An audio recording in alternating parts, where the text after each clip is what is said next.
Pope Leo is back from his vacation at Castel Gandolfo.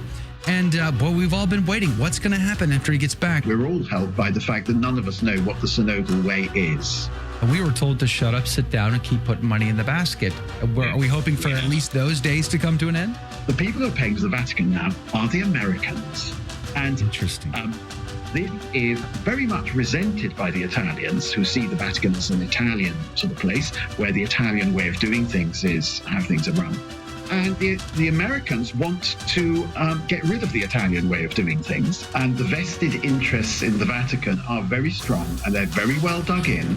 And they've got a very long track record of defeating everybody who's been sent to sort them out and deal with them. By the way, my name is Joe McClane. I host a radio program called A Catholic Take, where we look at the world through a Catholic lens. I'd love for you to hang out with us. If you like it, give it a thumbs up and let us know what you think in the comments below. Pope Leo has now returned from Castel Gandolfo and his vacation there. I hope it was very relaxing on Lake Albano. I flew over it the last time I was in Rome. Praise be to Jesus. Looks beautiful. But there is an expectation. There's an article over at the Tablet. I'm going to link to this and the other in the show notes today. Pope Leo XIV to move forward with the Vatican reforms, says Cardinal Roche. Joining us now to have a conversation about what we might expect coming up with Pope Leo is Father Alexander Lucie-Smith. Good morning to you, Father. Thank you for your time. Thank you for inviting me, Joe. Praise be to God. I really enjoyed your conversation with Mark on Catholic Unscripted the other day, and I thought, I got to have a conversation like that too. So praise Jesus that you're here with us. Everybody's been talking about, what to expect and not to expect out of Pope Leo.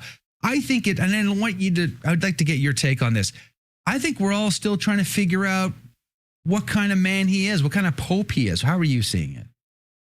I'm really quite hopeful and confident about this Pope, I think. I get the impression that he's what you Americans call a regular guy. That is to say, what you see is what you get. There's no hidden agenda there. He seems just up front, and he's very much relaxed, I notice. He's not at all nervous. He's not at all defensive. He's been in the spotlight for a long time as a cardinal, but above all as prior general of the Augustinian order. So he's used to dealing with people. He seems incredibly laid back and relaxed. I think that's really good. There's no nerviness about him. Yeah, that's true. But it makes me wonder. Like I think I said this in the after show yesterday, or maybe it was yesterday. I forget. But I think he's a good man. I think he's got a good heart. But I wonder whether or not he can do the tough bit.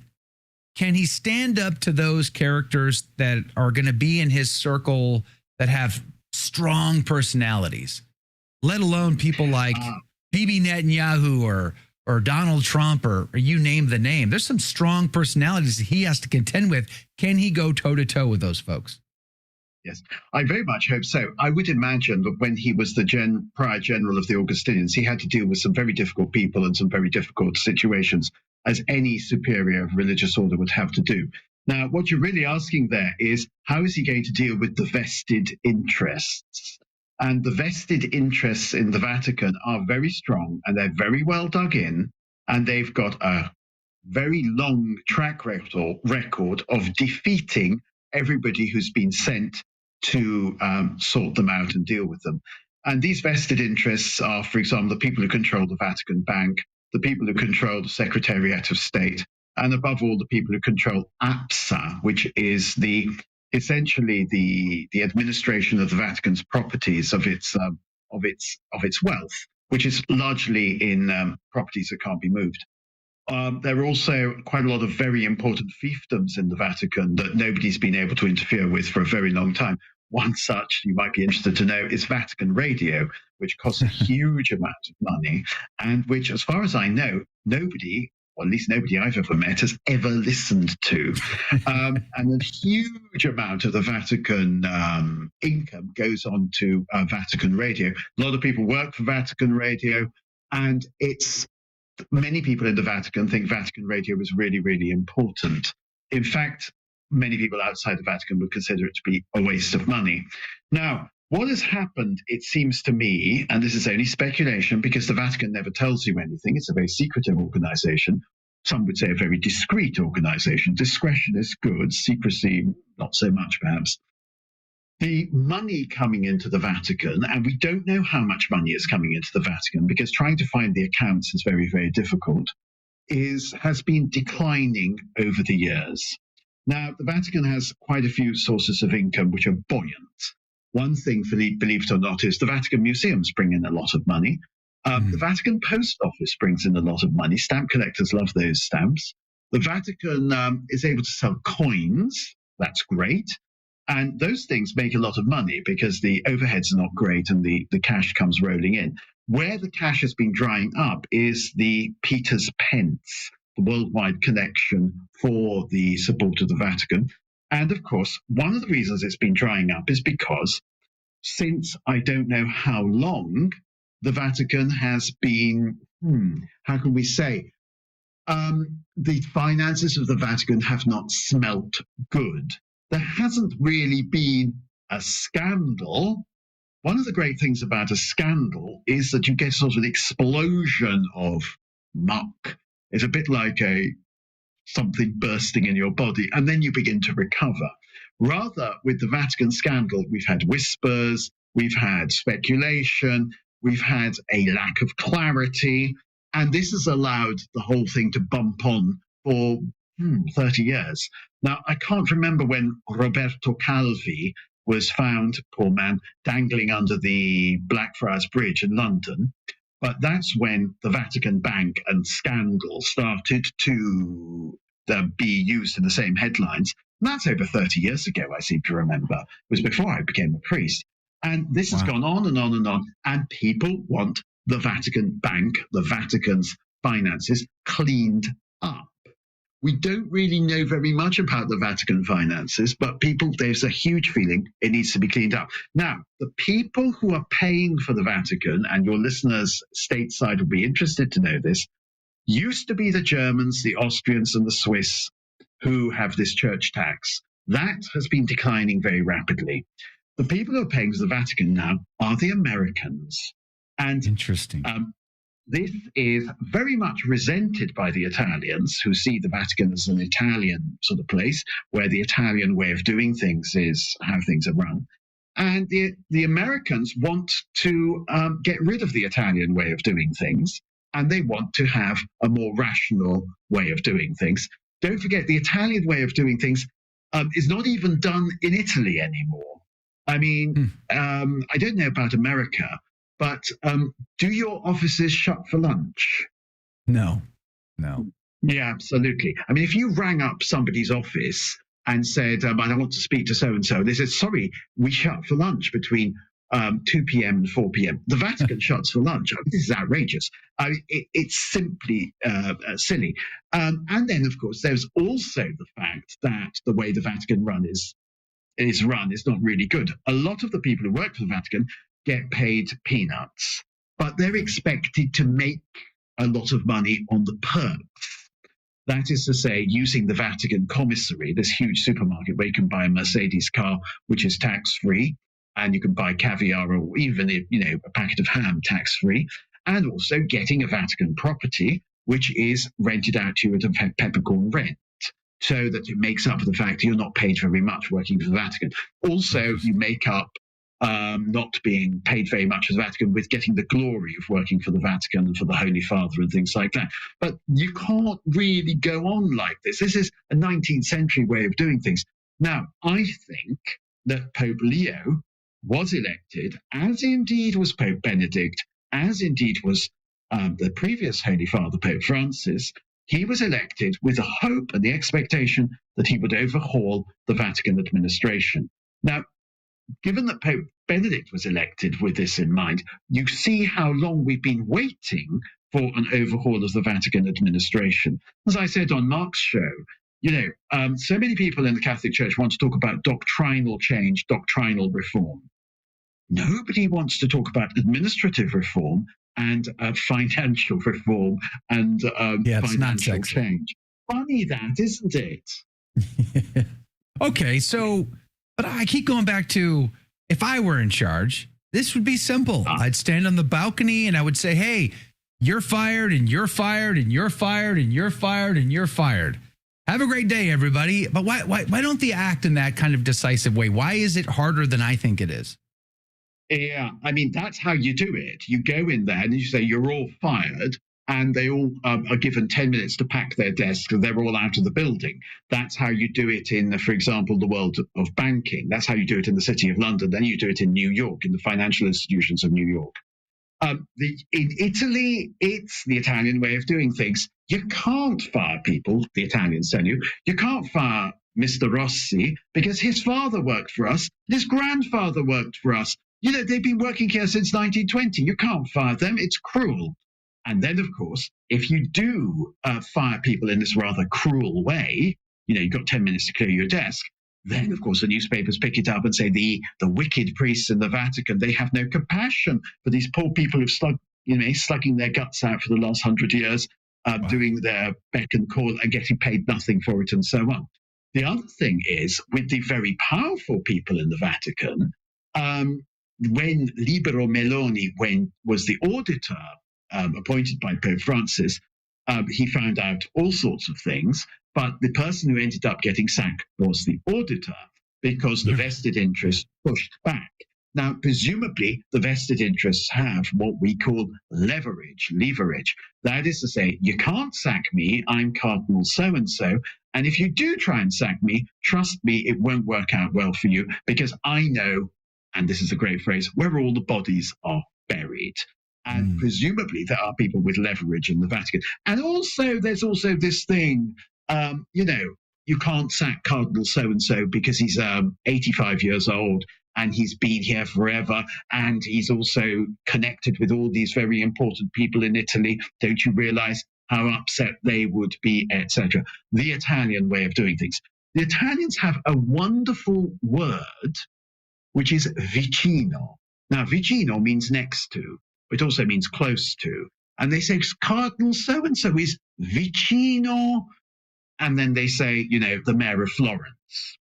And therefore, and they also say, the mayor of Florence is the guarantor, whatever that means, of Cardinal so-and-so. So Cardinal so-and-so is the mayor of Florence's man in the Vatican. You can't get rid of Cardinal so-and-so because the mayor of Florence would then be up in arms and then, he'd pull the plug. What would we do? That'd be horrible. So it's a bit like you've had your pullover at home or jumper or whatever you call it in the United States. It's got a loose thread on it. Don't pull that loose thread. The whole jumper will unravel. Okay, but the Vatican works. But His Holiness Pope Leo Prevost is an American. He should act like an American would, and we don't think and act like that. Yeah. So I guess what stops him from making big reforms?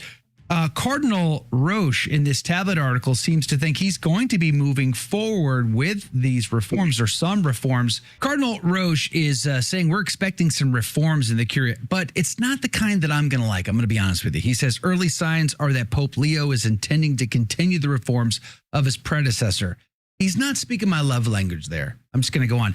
Who was keen to diversify the makeup of the Curia, ensuring it reflected the church more strongly by appointing representatives from across the globe rather than just the West and increasing the appointments of women. I just kind of want the right man for the right job. But anyway, Father Alexander Lucie-Smith is joining us today for the conversation. Father, welcome back. Thanks for hanging out with us. So, Cardinal Roche is telling us that we're going to continue down the synodal path. We're going to see these reforms, but it's all going to be in the, the image and likeness of the now deceased, and we're praying for his soul, Francis. How do you see it? Well, I think Cardinal Roche would say that, and I think even somebody as different from Cardinal Roche as Cardinal Burke would say that.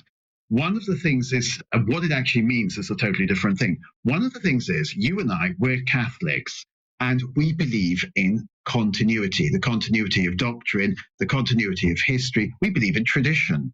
And one of the things you cannot do in Catholicism, because if you do try and do it, it raises all sorts of terrible questions. So you can't suddenly do a 3-point turn, and you can't suddenly say you can't run as a change candidate. You've always got to run as a continuity candidate because the church is continuous, isn't it? it is the seamless robe of Christ. You can't have terrible rents in it. You can't have 3-point turns, and you can't have terrible crunching of gears and changes of direction. So naturally, and this explains why, as well as the Italian weather, Pope Leo's big changes of personnel will come in the autumn. You've got to leave a space to show that, oh yes, we revere the previous pontificate. We will continue with the previous pontificate, but we'll do so in our own way. And that might be a way that's rather different. And so, I mean, when John Paul II became Pope, he was a radically different Pope to Paul VI. But he never, ever said, the years of Paul VI were terrible, terrible years. I'm here now. Everything's going to change. And everything's going to be much better. He never did that.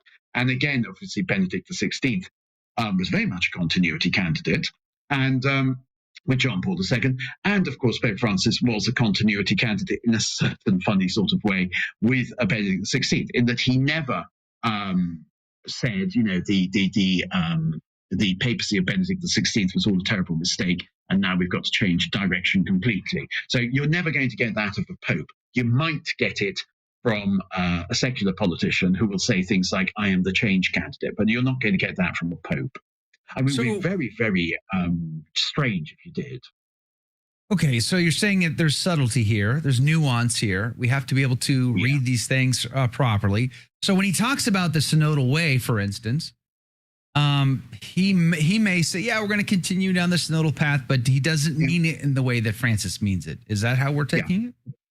I think that's how we've got to take it. But and also, we're all helped by the fact that none of us know what the synodal way is. So the synodal way currently is a bit like a mass of plasticine, which is still being shaped. The final shape of the synodal way has yet to be revealed. The synodal way, the shape of the synodal way, could be very interesting. If you look at synodal churches, and the Catholic Church is also a synodal church, I might point out, has always been. If you look at the Greek Orthodox, they're a synodal church, and their synodality is, well, it's very conservative, shall we say that. They very, very rarely countenance changes to, let's say, the liturgy and things like that. If you look at the synodal way of the Anglicans, that is very much unconservative. And it's been, frankly, many Anglicans, I think, would agree, a complete disaster, because the Synod hasn't provided clear leadership. All it's done is, I think, watered down things and so on. But I won't go into that because I'll upset a lot of Anglicans by talking about that. But presumably you have these Anglican synods in the United States as well, in the Episcopal Church. So you've got, it really does depend what sort of synodality you want. Do you want a Greek Orthodox model, or do you want an Anglican model? And there may be other models as well. And in fact, there should be a Catholic model, which would be rather different from either. Yeah, synods go back to the earliest days of the church. I remember reading about St. Athanasius, St. Athanasius Contra Mundi, Athanasius Against the World. Yeah. He participated in synods of his time. So it's not new. The problem, though, is that it's been used as the vehicle with which to attempt to change dogma and doctrine, morality within the church. And they're acting as though it's normal, and it's upset many a Catholic. And we were told to shut up, sit down, and keep putting money in the basket. Are we hoping for at least those days to come to an end? I don't know. If you talk about synodality, there's always the risk, and that has been realized, of a whole load of people thinking synodality is the way of changing doctrine. Now, this idea of changing doctrine, again, I just say, look, this is the Catholic Church. You can't change doctrine. Doctrine does not change. Doctrine develops. And that's subtly different, but it's not too hard to understand. And it's very important. It's a very important distinction. Doctrine develops, but it doesn't change. You can't have sudden chops and changes in doctrine. So I think that's rather important. And the other thing is, synodality, if you look at what monks do, every day they would gather in the chapter house, they would sit around and they would talk about what are we going to do with regard to their work and things like that. or our prayer life, or how we're going to be better monks than we are already, or something like that. Now, one of the really important things you could have a synod on is the money situation in the church, how we administer our money, how we raise our funds in the first place, what do we do with the funds once we've raised them. We could also have a very useful synod on how do we appoint bishops. And we could also have a very, because I think the way we're appointing bishops is not the best. And we could also have a very good synod on how do we train new priests. That, I think, would be an exceptionally interesting synod to have. And we could have a major change in the way we train priests, but it wouldn't be a doctrinal change. It'd be an administrative change. It would certainly be a change of direction. And it would certainly make a difference to a lot of people, but it wouldn't be suddenly sort of turning the Catholic Church into something it's not. Yeah, amen. Before we run out of time, though, I want to ask you about the potential of the encyclical. There is talk of his first encyclical coming out now that he's back from vacation, something he was working on there. Do you have any anticipation of what that might be about? Has he told us what the encyclical is about? Not to my knowledge. No. We're all wondering. Yeah, I know. We're left wondering. First of all, my hope, because we don't know what it's about, is the encyclical will be very short. It will be very clear. It will be beautifully expressed, and it'll be widely read. If you look at some of the great encyclicals of the past, Pius XII's encyclical on the Sacred Heart, Pius XII's documents on Defini Efflante Spiritu, on the inspiration of Scripture, on the one on Mystici Corporis, on the mystical body of Christ. If you look at Paul VI, Humanae Vitae, and also Populorum Progressio, Paul VI, incidentally, was a master of concision and style and linguistic beauty. I mean, I want something like that. I don't want a book which comes flooding off the presses, which nobody's going to read. Right. No more 200-page tomes, please. Speak clearly. Did you like that video? It's okay. You can admit it. It's perfectly fine.